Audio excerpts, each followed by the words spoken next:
Maravilha, estamos gravando. Sejam muito bem-vindos à nossa aula da Academia Protagonista, nossa aula 62. Já está gravando. Missão da Academia Protagonista: formar pessoas realizadoras que dão o exemplo e influenciam para o bem. Quando nós realizamos mais, as pessoas querem saber o que está fazendo, e a gente diz que a gente é protagonista, e elas gostam de resultados, né? Hoje foi legal que eu comecei uma mentoria, pessoal, com um marido, né? Um marido de uma mentorada. Então, a mentorada ela teve resultados na vida dela e o marido viu que aquilo era bom e aí ele decidiu entrar também. Se não fosse a influência dela na vida real, né? O marido não teria vontade de ter entrado. Então, é muito legal perceber o poder do protagonismo. Benefício da academia: exerce mais influência ao seu redor, porque tem uma comunicação diferenciada, realizamos mais coisas, mais controle emocional comparado a antes, tornam-se mais confiantes para enfrentar a vida, mais resultado financeiro porque trabalhamos melhor, lidam melhor com problemas do dia a dia. O que era problemões antes? Problemões, agora ficam probleminhas. Melhora nossos relacionamentos, né? Mais intimidade, mais profundidade, organização e controle do tempo, tem mais qualidade de tempo com o que importa. E aprofunda sua espiritualidade, mais próximos de Deus, e é o que vamos falar aqui hoje. Lembrando o nosso ciclo, pessoal, quanto mais clareza eu tenho, mais ação eu tenho. Quanto mais ação, mais resultado. Quanto mais resultado, mais confiança. Certo? Nossos pilares, né? Mentalidade confiante, produtividade inteligente, relacionamentos profundos, comunicação influente e espiritualidade na prática real, que é o assunto de hoje. Vamos falar sobre espiritualidade. Quem puder, pessoal, me compartilhar lá, marcando Fernando Procopiac, é um prazer sempre repostar vocês. Lembrando que tem colegas que vocês podem já estar influenciando, e daí o cara vai falar o que é essa academia, e daí ele entra, que é o caso da nossa querida Adriana aqui, né? Da nossa Adriana Figueiredo, foi influenciado pela nossa querida Carlinha, né? E é uma influência para o bem. Então, isso é muito bom. Vamos lá, pessoal. Essa aula aqui é um super prazer, né? Como as outras já, mas essa com certeza é mais especial, porque eu percebi que está faltando uma aula dessa, tá? Não sei se eu vou conseguir entregar ela em uma aula só. Se ficar muita coisa, a gente faz um número 2 na semana que vem, ok? Porque esse assunto aqui é o principal da nossa vida. Conheça Jesus real, conheça ele e mude sua vida, tá? Então eu já peço, pessoal, que quem estiver assistindo ao vivo aqui, também gravado, se alguém estiver assistindo gravado aqui, né, sei lá, em 2026, eu ainda sou pobre, tá, pessoal, nessa gravação aqui, então, em 2026, quando eu já estiver rico, eu quero que vocês tirem os julgamentos de vocês e entrem no meu convite de questionar quanto que você conhece Jesus, tá? Que é o convite que eu faço para vocês. Conheça ele e mude sua vida. Se você já acha que já conhece, só me dê a oportunidade de questionar mais e depois daí você acrescenta na tua visão. Legal? Então, fique com o copo mais vazio. Perguntas no final da aula e comentários também. Lembrando do e-mail Vitória e o e-mail Ajuda, tá, pessoal? Então, teve pequenas vitórias na tua vida. Lembrando que a nossa vida vitoriosa é um conjunto de pequenas vitórias. Registra por e-mail, tá, pessoal? Quem faz tempo que não manda e-mailzinho de vitória, faça-o. E caso você não esteja tendo vitória nenhuma, peça ajuda no e-mail Ajuda, ok? Primeiro questionamento, pessoal. Jesus existiu mesmo? Né? É uma pergunta ainda que muitas pessoas se fazem, não acreditar nesses livros aí, etc., antiguidade, isso aí é um mito, enfim. Sobre a existência real de Jesus, né? Evidência histórica de Jesus Cristo é inquestionável, afirmam especialistas. Fontes cristãs, judaicas e pagãs evidenciam a historicidade do homem. Menções lacônicas fora do Novo Testamento mostram desimportância, tá? Então, assim, na academia, né, que estuda a parte de Deus, a parte da religião, entre os acadêmicos, os caras que levam a sério realmente a religião, não tem dúvidas, tá, que Jesus existiu, né, baseado nos relatos, nos textos que eles têm. Esse texto que eu trouxe para vocês aqui é um texto Flávio Joséfo, que é o primeiro historiador judeu, 95 depois de Cristo. Então, esse aqui é um relato que é muito importante para um dos que comprova a existência de Jesus, porque ele é um documento que não era da Bíblia, tá? Naquela época vivia Jesus, homem sábio, de excelente conduta e virtude reconhecida. Muitos judeus e homens de outras nações converteram-se em seus discípulos. Pilatos ordenou que fosse crucificado e morto, mas aqueles que foram seus discípulos não voltaram atrás e afirmaram que ele lhes havia aparecido 3 dias após sua crucificação. Estava vivo. Talvez ele fosse o Messias sobre o qual os profetas anunciaram coisas maravilhosas. Tá? Então, esse é um documento bem importante, que é um dos documentos que mostra a existência de Jesus, tá? Historicamente. Certo? Então, sobre a evidência de Jesus, os maiores estudiosos do mundo não têm dúvida que ele existiu. Eu acho que não deveria ser a gente que deveria questionar, tá? Então, essa é a primeira resposta que eu trazia para vocês.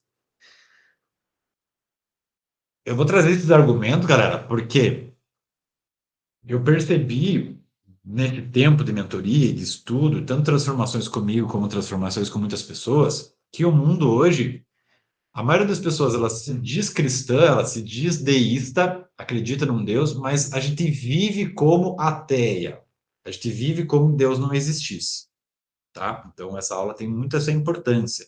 Ah, acredito em Deus, mas pô, cara, a tua vida inteira que eu não tô vendo isso aqui, você aplicando isso. E aí eu percebi que falta esses entendimentos, essa profundidade que eu estou tentando trazer aqui hoje, tá?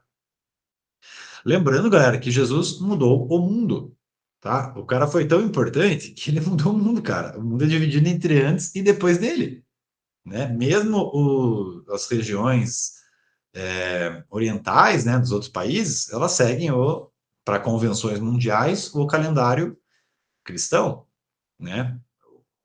As datas, etc. Então, o mundo é um e outro depois desse cara. E a gente muitas vezes esquece disso, tá? Muitas coisas que a gente considera também comuns hoje em dia vieram depois de Jesus. Antes de Jesus, não existia o que a gente acha hoje normal, por exemplo, que é todo ser humano tem o mesmo valor. Você pega e fala, né? Você encontra uma tribo lá, sei lá, um indígena. Se eu pegar e falar, isso aqui é uma raça inferior, isso aqui não é gente, você fala, meu Deus, esse cara é maluco. É claro que esse índio é um humano que nem eu. Essa ideia que a gente tem hoje como se fosse normal, ela veio depois de Cristo. Antigamente era comum os povos acharem superiores, inferiores, enfim, não tem um valor humano universal. Depois de Jesus, que inspirou o que a gente chama hoje de direitos humanos também, isso veio do cristianismo, tá? Valorização da mulher, tá, pessoal? Esse livro aqui, ele é muito interessante, que é escrito por um dos maiores escritores dessa área do mundo, tá? O mais premiado, que é o Domínio. Ele mostra a influência do cristianismo na criação da mentalidade ocidental. E uma coisa que ele falou que me marcou muito era sobre o pinto romano, que era na época do Império Romano. O pinto romano quer dizer o quê? Os homens romanos, eles faziam o que eles quisessem, literalmente. E o pinto romano era uma coisa muito forte, quer dizer, ele transava com quem ele quiser, a hora que ele quiser. Ele pegava qualquer mulher na frente dele, dependente se era mulher do escravo ou não, e ele abusava da mulher, ele abusava de crianças, ele fazia o que ele quiser, porque não tinha esse valor humano que a gente acha meio comum hoje. A partir do cristianismo, a partir dos ensinamentos dos discípulos e de Jesus, que a mulher foi eleita ao mesmo nível do homem. Também hoje que lógico, tem brigas ainda sobre isso, né, para cada vez mais a mulher ser mais valorizada e realmente não ter preconceitos, mas antes era muito pior. A mulher realmente era um ser inferior. De Jesus Cristo que elevou as mulheres ao mesmo nível. Tá? Então tem muitas coisas que a gente considera normais hoje em dia que veio de Jesus. O próprio conceito de trabalho voluntário, fazer coisas baseadas no amor. Tipo, eu tenho um projeto social, mas não tem nada a ver com religião, tá? Que é a modinha hoje, né? Isso também veio inspirado em Jesus. Antes não tinha ações baseadas no amor. Depois de Jesus, que começou as casas do caminho, né? Que eram conhecidas, para acolher os necessitados, as prostitutas, os bandidos, os leprosos, que era de graça. Aí depois veio os hospitais, pela igreja, enfim. Muito do que a galera acha comum hoje veio por causa desse cara, Jesus Cristo. Legal? É uma visão também que as pessoas podem ter ai, mas eu confio só no Jesus histórico ou o Jesus Filho de Deus, tá? Você pode ter uma visão de Jesus histórica se você for um historiador. Ah, Jesus aconteceu isso, isso, isso, isso. Só que os fatos que fizeram ele mudar o mundo foi exatamente ele não ser só um homem que é questionável se ele fez milagres ou não, se é questionável se ele fez tudo que os caras falam, tá? Se ele fosse só histórico, ele não teria mudado o mundo, como a gente vai, eu vou passar aqui alguns argumentos para vocês, tá? O principal, que também a gente ignora, tá, pessoal? Lógico, quem tiver um conhecimento mais profundo disso não ignora, mas a maioria, eu lembro, e eu também, há 6 anos atrás, não sabia nada disso. Quando a gente pensa, Jesus morreu, daí já começou as igrejas e tal, daí cristianismo. Não. Depois que Jesus morreu e ressuscitou e foi para o céu e tal, a igreja foi perseguida durante 300 anos. Tentem imaginar hoje, 2023, tentem imaginar 1723, há 300 anos atrás. Nossa senhora, qual que era o Brasil de 1723? É muito tempo, 300 anos. Durante 300 anos, o cristianismo foi perseguido.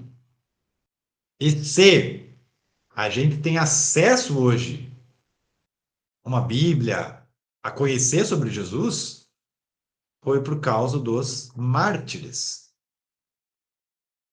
Por quê? Porque o Império Romano, né, comunado ali com os judeus, né, que entregaram Jesus e tal, eles queriam matar os cristãos, porque Jesus era uma ameaça. Esse cristianismo é uma ameaça ao nosso império, à nossa religião atual. Então eu vou queimar, eu vou matar, eu vou crucificar, eu vou fazer tudo com esses caras que se dizem cristãos. Só que o que que acontecia é que o cara chegava e falava: João, você foi denunciado que você acredita nesse tal de Cristo. Basta você negar ele que você vai embora com a sua família feliz. Mas se você não negar, eu vou tacar fogo em você. Então pode tacar fogo. E durante 300 anos, pessoal, os mártires foram queimados, igual está nessa representação, no Coliseu, foram jogados para os leões, e eles preferiam morrer do que negar a Cristo.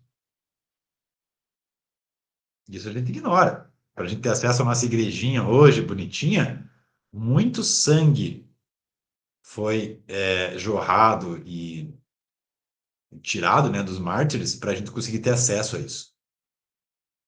Tá? Só para você entender o nível de mudança no mundo que Jesus fez. Aí muitas pessoas falam, eu acredito num. Pessoas que questionam Deus, eu acredito no Deus do miojo. Mas você não morre por um miojo, né? Se pedirem para você morrer por um miojo, você não vai morrer, né? Por Cristo as pessoas morrem, tá? Aí você pode pensar também, Fernando, mas é um fanatismo, porque os homens bomba lá também morrem. Mas o homem bomba, ele morre a partir de uma mentira que contaram para ele, sobre uma promessa que alguém falou. Os mártires eram pelos testemunhos, entendeu, pessoal? É bem diferente a questão. Eu trouxe aqui para vocês terem uma ideia de como morreu os apóstolos de Cristo, tá? Os 12, né? Jesus convocou os 12 apóstolos para depois que ele fez a parte dele, os discípulos entregarem a mensagem para o resto do mundo inteiro, que chegou até a gente. Tiago Grande, quando ele foi levado a um lugar de martírio diante da extraordinária coragem e destemor do apóstolo, seu acusador se arrependeu e caiu aos seus pés para pedir perdão, professando cristão e decidindo que Tiago não deveria receber sozinho a coroa do martírio. Por isso, os dois foram decapitados juntos. Tiago Grande cortou a cabeça. Mateus, o cenário de sua obra foi Pátria e Etiópia. Nesse último país, ele sofreu martírio, sendo morto com uma alabarda na cidade de Nabad. Alabarda, acho que é uma. Eu preciso pegar ali depois. Faltou essa pesquisinha. André pregou o evangelho em muitas nações da Ásia, mas ao chegar a Edessa foi preso e crucificado. As duas extremidades da cruz estavam fixas transversalmente no chão, decorrendo disso o termo Cruz de Santo André. Tiago Menor foi eleito supervisor da igreja de Jerusalém. Aos 94 anos, foi espancado e apedrejado pelos judeus. Por fim, seu crânio esmagado em uma clave de assentador. Bartolomeu traduziu o Evangelho de Mateus para o idioma indiano, propagando-se nesse país. Por fim, foi cruelmente espancado e depois crucificado pelos intolerantes idólatras. Pedro foi condenado à morte e crucificado. Jerônimo diz que Pedro exigiu ser crucificado de cabeça para baixo e com os pés para cima, por ser, segundo ele, indigno de ser crucificado da mesma forma como o Senhor Jesus fora. Estou tentando trazer essa parte aqui mais pesada, pessoal, para a gente entender a realidade. A realidade do que os discípulos de Jesus fizeram por ele. E você questionar, né? Meu Deus, se me pedissem para morrer agora por Jesus, o que eu faria? É um questionamento que eu me faço. Será que eu teria essa coragem? Será que eu tenho tanta fé mesmo? Por esses homens e mulheres, lógico, né? Tiveram muitas mulheres mártires também, e Jesus chegou até nós. Por quê? Porque eles entendiam que a vida não acabava aqui. E é lógico que vale mais a pena morrer do que negar a verdade, que é Jesus. Onde conhecer Jesus? Tá, pessoal? Isso é outra coisa também que mudou muito a minha vida. Acho que há 4 anos atrás, eu nunca tinha lido a Bíblia decentemente. Não sabia nada, nunca tinha estudado, etc, etc. Então, para quem quiser, pessoal, conhecer Jesus, a gente tem que conhecer através da Bíblia. Lógico, né? Para quem é espírita, né? Pelo que eu lembro aqui, Carlinha e Robertita, para um espírita, a gente tem alguns livros que são a visão da doutrina espírita de Jesus. Mas eu sugiro muito que mesmo os espíritas, que é o meu caso, leiam a Bíblia, porque ali está mais o original do que Jesus falou. Pode ter uma interpretação e uma visão espírita, ok, mas mudou muito a minha vida ler direto a Bíblia. Eu conheci um Jesus que eu não conhecia, só através dos livros espíritas, tá? Então a Bíblia, pessoal, ela é dividida em 66 livros, tá? A Bíblia como um todo. E eu fiz esse desenho ali para representar mais ou menos quanto que representa os evangelhos na Bíblia. O evangelho é só aquela parte azul ali. São só 4 livrinhos. Lógico, é interessante que você conheça a Bíblia inteira, porque ela não é por acaso. Todos os livros aqui têm uma mensagem de Deus. Mas para você ter acesso direto a Jesus, basta você ler os 4 evangelhos, de Mateus, Marcos, Lucas e João. Para você ter acesso a muito do que eu vou trazer aqui. Certo, galera? O questionamento que eu fiz na época foi: meu Deus, que forças diabólicas me fizeram eu até os. Quantos anos eu tinha? Eu acho que eu tinha uns 33. Até os 33 anos, nunca abri uma Bíblia. Eu que já li um monte de livro e achava que sabia as paradas e falava de Jesus, sei lá da onde, das ideias que eu tirava, se nunca tinha lido a Bíblia. Eu falei: que forças diabólicas fizeram nunca querer abrir esse livro, cara? Porque não deve ser força do bem, não. E eu percebi que eu não estava sozinho. Eu percebi que 99%, 99 não, mas 95% nunca abriu e nunca, não sabe direito o que tem ali. E é a provocação que eu faço para vocês hoje. Por que até hoje não li isso? É a pergunta que eu tinha feito para mim. Uma catástrofe hoje que eu percebo, pessoal, exatamente por não lerem a Bíblia, não conhecerem ali o que Jesus falou mesmo, criaram um Jesusinho só mestre do amor. Ah, é mais um ser evoluído. Tem Buda, daí tem Chico Xavier e tem Jesus. Põe meio que tudo no mesmo balaio. É uma visão muito confortável, só que péssima para as pessoas, tá? O Jesusinho do mais um ser evoluído, ele é um Jesus que está meio próximo da pessoa, assim. Tipo, Jesus é um cara legal. E aí esse cara não dá o efeito que a gente precisa para a gente conseguir entregar a vida para ele. Né? Será que a gente mataria? Mataria não, lógico. Será que a gente morreria por ele? Né? Será que o nível de fé que Jesus pede da gente A gente vai conseguir ter, considerando ele um brother, isso aqui é uma das tragédias atuais, tá, pessoal? Baseado no que ele falou e fez, quando você pensa em Jesus, você só tem três opções, tá? E nenhuma delas está esse mestre do amor, esse cara legal que pregou amor, não julgou ninguém, né? Jesus é só amor, ele não julga ninguém, é o que as pessoas falam. Por que que só tem essas três opções? Porque eu vou passar ali depois do que ele falou. E isso aqui não fui eu que falei também, tá, pessoal? Foi o Chesterton, se não me engano. Foi um super autor cristão. Ele pode ser um psicopata, tá? Ele sabia muito bem o que ele estava fazendo, então ele fez por mal tudo que ele fez, tudo que ele pregou, ele enganou as pessoas, etc. Ele era um psicopata. Ou ele podia ser um louco mesmo, sei lá, esquizofrênico, que ele acreditava no que ele falava. Ou ele realmente é quem ele falava. Filho de Deus, Deus ou governador. Governador que eu já botei exatamente para a visão espírita, né? Que é o meu caso, que o espiritismo vê Jesus como o governador da terra, o fundador da terra, quem governa a parada aqui. Mas não é Deus, né? Como é para os nossos irmãos católicos, evangélicos, cristãos. Mas enfim, tá numa dessas três caixas. Mas não dá para estar no cara gente boa que falou coisas legais. Por quê? Porque vocês vão ver tudo que ele falou. E aquilo ali está nos livros, e se eu quiser saber dele, eu tenho que ler aquilo ali. Por que que a galera cria o Jesusinho gente boa? Porque a gente foge, pessoal, de encarar Jesus. O que que é isso? Quando eu pego e levo a sério o assunto de Jesus, e eu vou começar a pesquisar, eu vou entender o que ele falou, eu preciso tomar decisão na minha vida. Porque eu não vou poder mais ignorar. E eu acredito que é por isso que a maioria finge e foge, não querer ler, não querer encarar de verdade. Porque quando você começa a encarar Jesus, começa a estudar o que ele falou, você precisa começar a mudar a tua vida meio que toda. Você precisa realmente tentar ser uma pessoa melhor.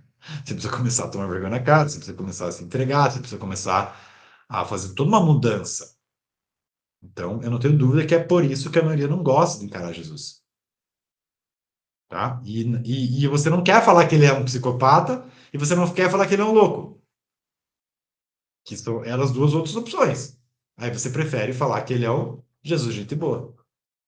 Porque esse aqui eu nem conheço, mas também não tem muita relação, tá meio longe, deixa ele lá, eu vivo aqui, tamo junto, né? Não vou dizer que ele é maluco e não existiu, mas também não vou dizer que ele é o que ele falou que era. E aí eu vou mostrar os exemplos aqui para vocês. Estão entendendo que isso aqui é muito pesado, galera? Não tem outra opção. Não tem outra opção. Vamos em via de fato, né? O que ele ensinou? Lógico, eu peguei alguns recortes, tá, pessoal? Mas o que que eu fiz, tá? Eu dou meu testemunho para vocês, né? Eu falo tanto de Deus porque a paz que eu tenho hoje veio de Jesus. 80%. 20% veio do resto que eu ensino no protagonista. Eu tenho que ser muito sincero com vocês, por isso que eu sempre falo de Deus, porque eu tenho que falar real. Né? A paz que eu tenho hoje veio dele e veio de conhecer ele. Isso não vê que é uma coisa muito lógica, tá? E o que que ele ensinou? Então eu peguei alguns recortes ali que fazem muita diferença para mim no meu dia a dia. Quando eu lembro disso, eu vivo melhor. Quando eu levo a sério isso, eu vivo melhor, tá? Espero que essa aula possa ter mais alguns recortes também, uma versão 2, etc. Primeiro, ele falou sobre arrependimento, que aqui a galera já foge. Quero sair correndo, quero falar de outra coisa. Deixa eu pegar um livrozinho mais confortável. Por quê? Porque o mestre do amor ele já chegou falando: Danilo, se arrependa. É a primeira passagem que ele. Primeira coisa que ele falou.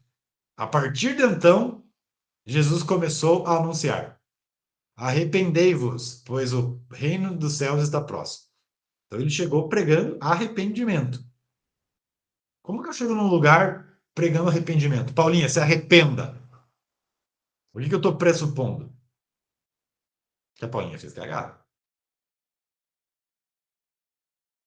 Tá entendendo? Que começa a incomodar Jesus. Jesus nos incomoda.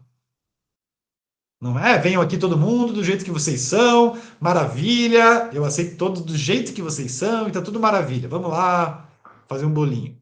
Não, arrependei-vos. Então ele prega arrependimento. Então, se eu nem sei que eu tenho que me arrepender por nada, eu estou longe de conseguir enxergar ele.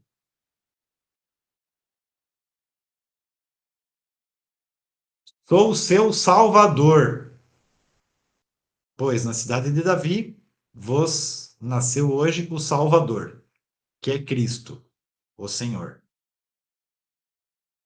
Tá? Esse aqui é Lucas, né? Que era o médico que acompanhava o apóstolo Paulo. Então, Jesus ele veio para salvar a humanidade. E quantas pessoas você conhece que, fala de Jesus, o que que ele é para você? Meu Salvador. Quantas vezes a gente fala isso? Esse cara veio para me salvar.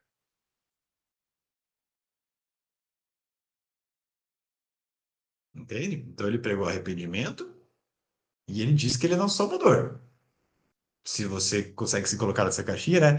Se você tem uma humildade ali para entender que precisa de ajuda, é uma boa notícia. Mas para quem não quer ficar abaixo de ninguém, é uma má notícia. Logo, prefiro não encarar. Essa aqui me ajuda demais, né? Comigo o fardo é leve. Ele falou que com ele o fardo é leve. Venham a mim todos os que estão cansados e sobrecarregados, e eu darei descanso a vocês. Tomem sobre vocês o meu jugo e aprendam de mim, pois sou manso e humilde do coração, e vocês encontrarão descanso para suas almas, pois meu jugo é suave e meu fardo é leve. Isso aqui me ajuda demais. Isso aqui é um tipo de coisa que eu aplico no dia a dia. Quando eu percebo que está muito pesado, é porque eu não estou carregando com Jesus. Isso aqui é muito prático. Vocês percebem que já começa a ficar meio incoerente? Porra, minha vida está sempre pesada. Tá tudo muito pesado. Quanto que você está acreditando no que ele falou?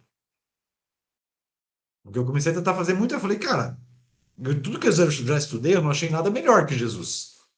Eu estou entendendo que esse cara é verdade. Eu comecei a aplicar as coisas que ele fala e eu percebi que isso aqui é verdade.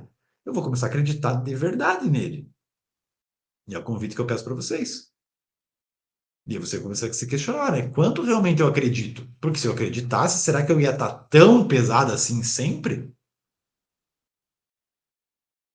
Porque ele fez muitas promessas, né? Essa aqui é uma promessa que ele está falando. Venha a mim que você vai, eu vou te dar descanso.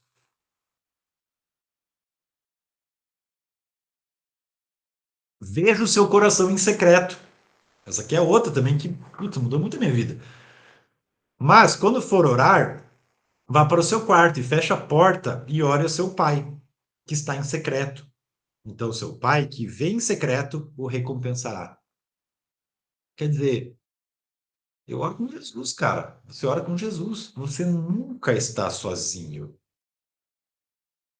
Também é bom a gente se confrontar em relação ao nosso sentimento de solidão. Quanto que eu me sinto sozinho de verdade? Quanto que eu acredito que quando eu oro, Deus está vendo? Né? Estão entendendo? Ele vê o nosso coração, cara. E outra, ele que nos criou. Quer dizer, quem me criou vê meu coração. Ele entende mais de mim do que eu mesmo. Isso aqui é muito prático também para o nosso dia a dia. Ele falou que você é o sal da terra. É, perdão, esse sal da terra que faltou. Eu já vou puxar aqui. Eu vou ler o sal da terra aqui porque eu acabei deixando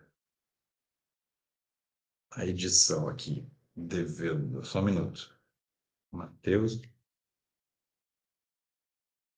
Sal e luz. Vós sois o sal da terra. Se o sal perder o sabor, com que será salgado?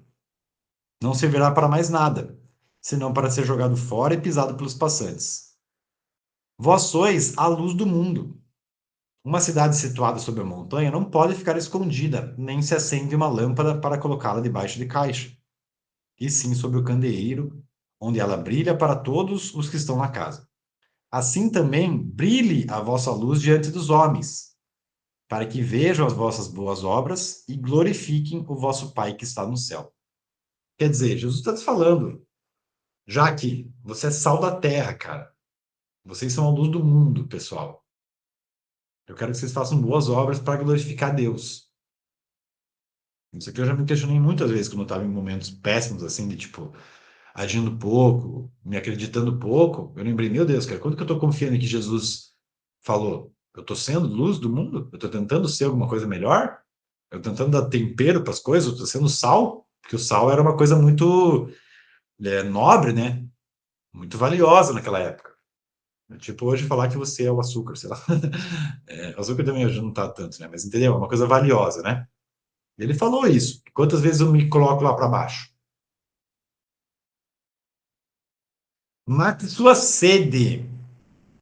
Todo que beber dessa água terá sede de novo. Ele estava falando com uma mulher, nesse caso, que estava pegando água lá num lugar que pegava água, ele estava trocando uma ideia com ela. Todo que beber dessa água terá sede de novo. Mas quem beber da água que eu darei, nunca mais terá sede. A água que a gente bebe de Jesus, pessoal, quando você bebe Jesus, e eu tento fazer isso mesmo, né? Quando eu estou tomando água, eu lembro de Jesus, é espiritual. Eu não sinto mais sede. Quer dizer, isso me basta.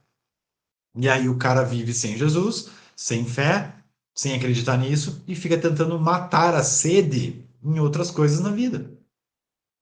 Em sucesso, em dinheiro, em drogas, em sexo, em comida. Tudo isso é gostoso, mas não é isso que vai matar a sede que você tem. A sede que você tem é de Deus. No coração do homem tem um buraco exatamente do tamanho de Deus. Isso aqui é outra coisa que também me ajuda muito. Tem uma música muito bonita que eu acompanho, que a mulher fala: vem beber do vaso que sacia. Ela recebe uma pessoa na casa dela, e ela fala: bebe ali daquele vaso. Aquele vaso sacia de verdade a tua sede. Que é uma casa cristã, né? Então tenta pensar, putz, cara, quando que eu tô me sentindo com a sede matada mesmo, né? Régua moral altíssima, pessoal. Jesus eleva a régua gigantescamente.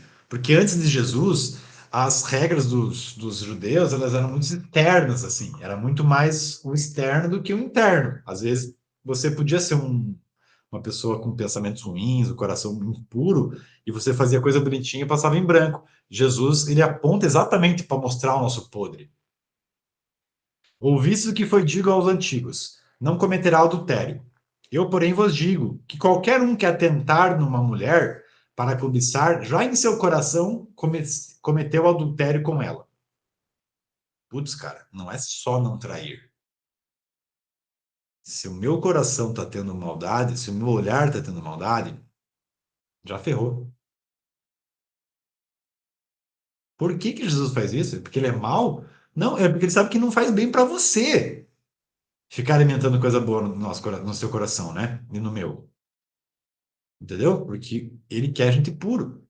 Portanto, se o teu olho direito te escandalizar, arranca-o e atira-o para longe de ti. Pois é melhor que se perca um dos teus membros do que todo o seu corpo seja lançado no inferno. E se tua mão direita te escandalizar, corta e atira para longe. Porque te é melhor que um dos teus membros se perca do que seja todo o seu corpo lançado ao inferno. Se o seu olho direito o fizer pecar, arranque-o fora. É melhor perder uma parte do seu corpo do que todo ele ser lançado no inferno. Lógico que ele não está falando literalmente aqui para cortar, né? Mas você entende, galera? Quando você pega, imagina você pega e fala: ah, não, Jesus era legal, aceitava todo mundo. Não. Ele falou que se você olhar para a mulher do olho, é melhor você arrancar teu olho, cara. De tão julgador que Jesus era, entendeu? Jesus. Só que entendeu, galera? Ele se apresentou como a verdade. Eu sou a verdade. Ninguém vem ao Pai a não ser através de mim. Por isso que eu digo que quem ler Jesus vai ter que tomar uma decisão na vida. Ou você acredita, entende e segue, ou você ignora. Não dá para ficar no caminho do meio. Você entendeu? Aqui o nível de eu sei o que é certo e estou falando para vocês, para tentar salvar vocês, e eu vejo que isso faz bem. Né? Se eu tiver de olho nas minhas ações, se eu tiver de olho no meu olho de verdade, né? O olho, ele diz muito. Tipo, para onde que eu estou olhando, cara? Eu estou olhando para fazer besteira? Eu estou olhando para a parte ruim dos outros? Ou eu estou buscando ter pureza no meu coração? Esse é Jesus, com uma regra moral altíssima. Isso aqui é legal também, né? Ah, Jesus não julga, ninguém pode julgar ninguém, né? Todo mundo fala, ah, está julgando o outro. Eu fiz um recorte aqui, ó. Julgar se tiver moral, sem hipocrisia. Por quê? O que que Jesus fala pra gente? Não julgueis para não ser julgado. A galera usa sempre essa frase, né? Quando você vê alguém deixando o Jesusinho mais paz e amor, ou aquela coisa, né?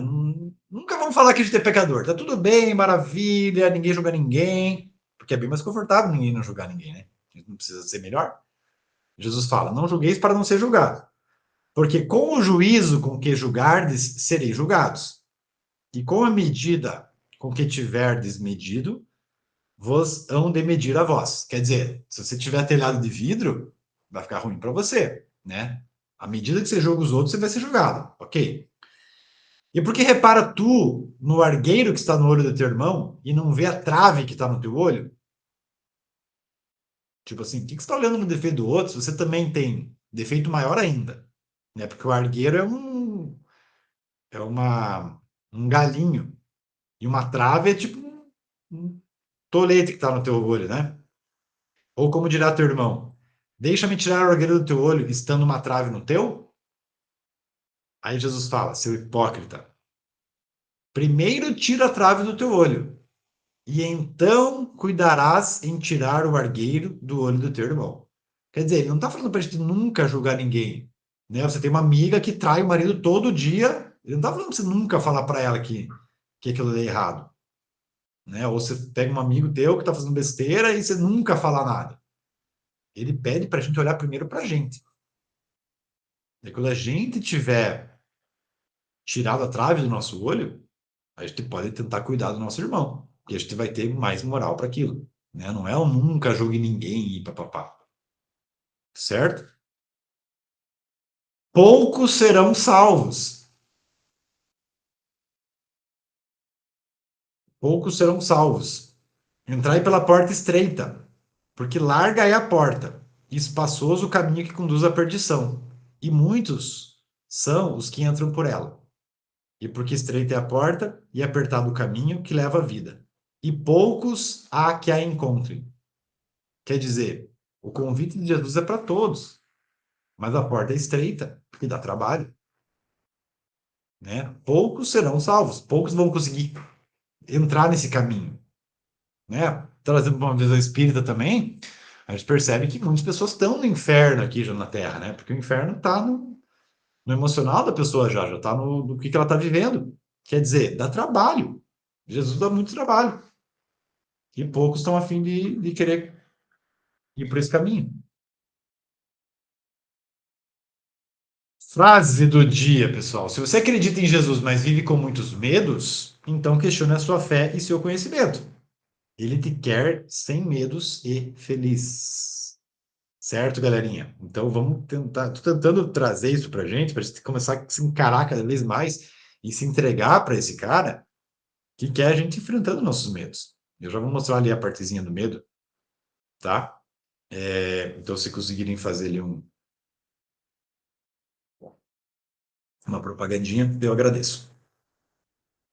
Trabalhe as suas virtudes. Jesus quer que a gente trabalhe a nossa virtude. Por que que ele fala? Não acumulem para vocês tesouros na terra, onde a traça e a ferrugem destroem e onde os ladrões arrombam e furtam. Mas acumulem para vocês tesouros nos céus, onde a traça e a ferrugem não destroem e onde os ladrões não arrombam nem furtam.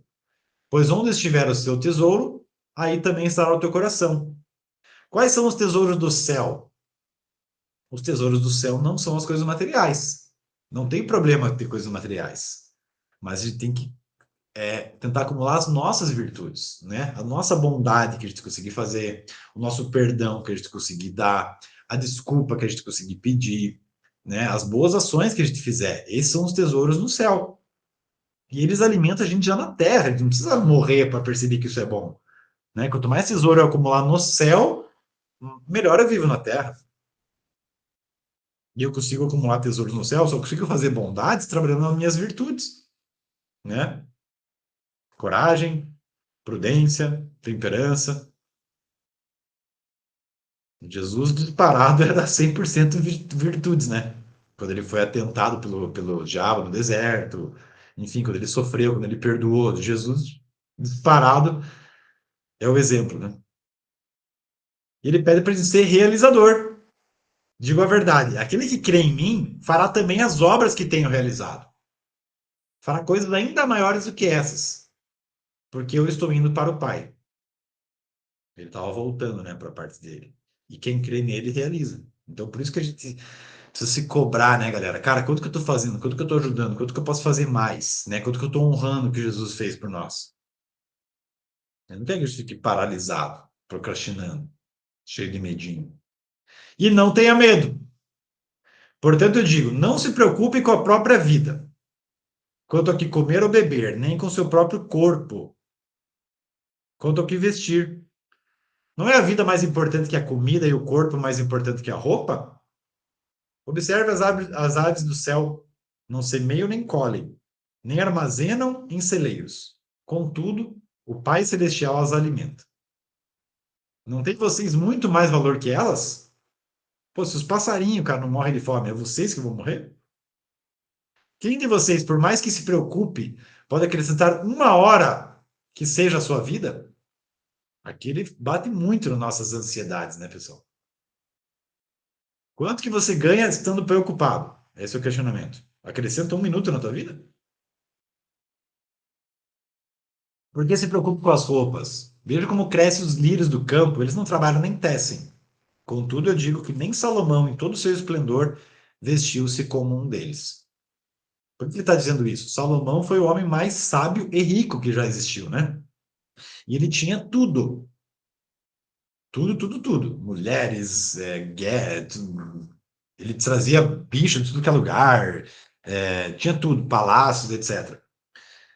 Só que por que que um lírio tinha mais do que ele? Porque o lírio não teve a escolha de fazer erros, né? O lírio ele é totalmente guiado por Deus e cuidado de Deus. Então o lírio é mais vestido do que Salomão. Então é o jeito que Deus cuida das coisas. Se Deus veste assim a erva do campo, que hoje existe e amanhã é lançada ao fogo, não vestirá muito mais a vocês, homens de pequena fé? Tá vendo como ele questiona a gente? Vocês são de pequena fé.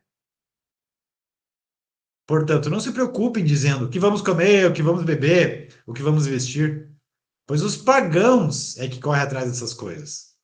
Tá vendo? Ó, quem não confia em mim é que vive se cagando. Mas o Pai Celestial sabe que vocês precisam delas. Deus não vai deixar a gente se ferrar. Ele sabe o que a gente precisa. Busque, pois, em primeiro lugar o reino dos céus e a justiça. Primeiro vamos buscar Deus e tentar fazer o certo. E todas essas coisas serão acrescentadas a vocês. Portanto, não se preocupe com o amanhã, pois o amanhã trará suas próprias preocupações. Basta cada dia o seu próprio mal. E quanto medo a gente tem das coisas. Hoje eu tive um medo também que eu superei, e aí depois que eu pensei, eu falei, meu Deus, Jesus, desculpa por não estar lembrando de você, me perdoe. Eu devia estar com menos medo. Entende? Porque essa nossa fé a gente vai ter que estar toda hora buscando, né? Toda hora é, querendo botar em prática. E é o convite que ele nos faz, pessoal, todos os dias. Deixa eu entrar 100% no seu coração.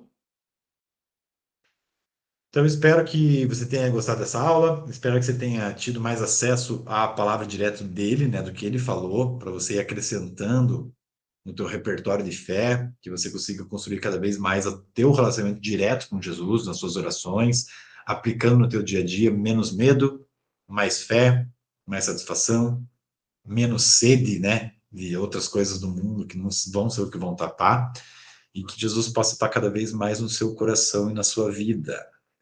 Essa é a minha intenção com a aula de hoje. Certo? E eu abro para perguntas, comentários, dúvidas.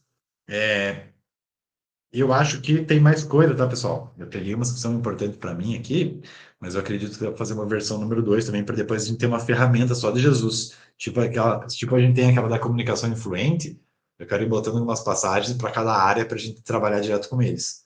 O que vocês acham?